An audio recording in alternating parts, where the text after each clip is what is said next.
interviewbuddies.com. In today's video, we are going to talk about how you can create a Python web app, how you can connect that web app to the database, how you can submit data and how you can retrieve data, how you can create request and response objects. So yeah, let's dive in. As you can see on my screen, I have the code open. This is a very small and you can say very basic code. For that purpose, I'll go to the main points in this code. So on line 2, you can see I have few imports. One is Flask, other are like render template, request, redirect, URL for. So Flask is your web server. Render template is used to render the HTML.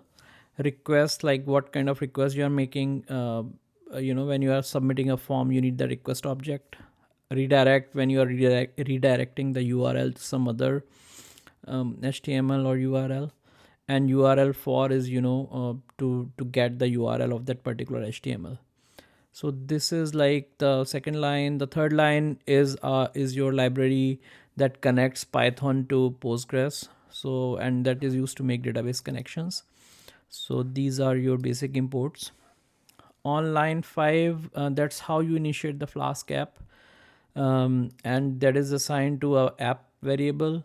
So as I'm highlighting that, you can see all the app like are highlighted in this program. So let's go through it. So what this line is doing, it's binding your URL path backslash in this case with a Python defined function in your Flask application, right? The URL mapping, it maps the root URL path, which is again this slash, to the function that follows it. This means that when a user navigates to the root of your Flask application, this function will be called, right? And methods is like it's accepting both get and post. So a little bit about that. We are checking here if the request.method is post, then do this form submission. If not, then just render the template. So this function is basically serving both the things.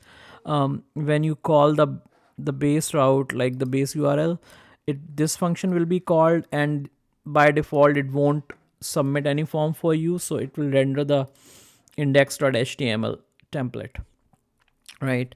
So that is happening here. And what is happening in case you are going to submit the form here, request.method is post, then you will assign, like you will get these values from the form.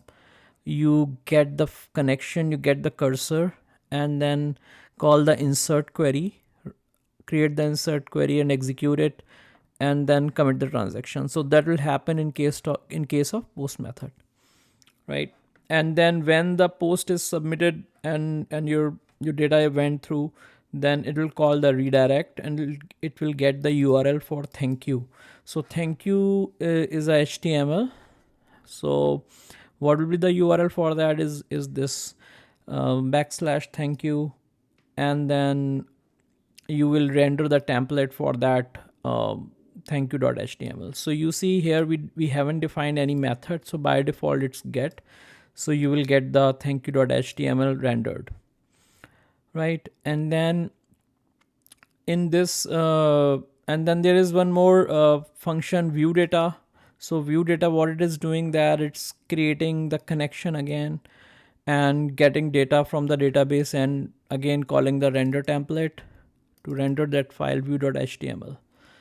And then in the end we have the name of the app, name equal to main. So that is basic. So yeah, these are like the basic binding functions, basic the whole creating the request, rendering the data, rendering the HTMLs, all are happening in these three functions. There is some more to that. There are few other functions, like couple of other functions. One is connection. So connection is creating a database connection. So my DB name is Postgres, user is HP, and I have username and password here. So this is returning a connection object. And then I have this create table method. which is getting the connection object and creating a table in the database. And this is by default, like as soon as the server starts, this thing will happen. So this function will be called. So there's like no need of these request parameters, or you don't have to hit the URL to get that, right? So this is the very basic structure of this application, of this web app. Let's go to the index.html. Not much is going on here. It is a simple form with name, email, and another text field, and then the submit button. And then I have the thank you HTML. So what it is saying, that your form has been submitted successfully, and then either go back to the form or view the data what you have submitted. And then in the end I have view data.html. So this is your little beautification of the HTML, and this is the form data where you are getting the data from the database and displaying in the HTML. So this is very basic. Let's see what's going on in our backend. Quick view. So you can see my terminal here. I have this Postgres database. In that database I have these tables, lot of tables. So I'm going to delete this table. Drop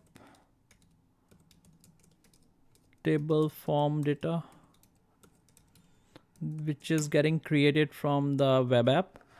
And on the bottom section I have my Flask server running. So I'm going to kill it right now, and I will restart it. So I'll just say python app.py.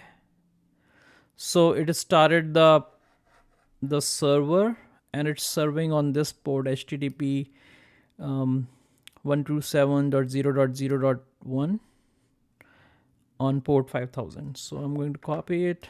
Let's open the browser, and here if I hit that, so you see it rendered this template, which is your form data. So at this point it basically the method is called is get.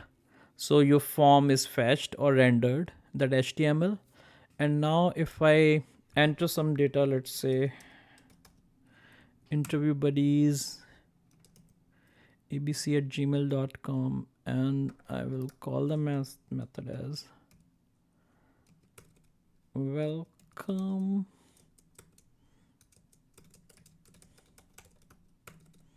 interview buddies.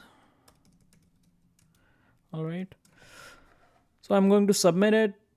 It should submit the form. The form is submitted. Go back to the terminal. Let's see, you have things happen, and you see the get retrieved the thank you template. And let's see what's in the table. So select form data. So you see one record, welcome to interview buddies, and we have it. And now let's fetch the data.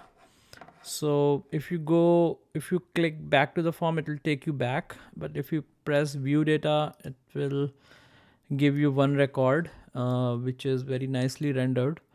So this is like the basic of web app, how you can create your Python based web application using Flask. So that's all from today's session, and hope you liked it. Thanks a lot, and don't forget to hit subscribe button. Thank you very much.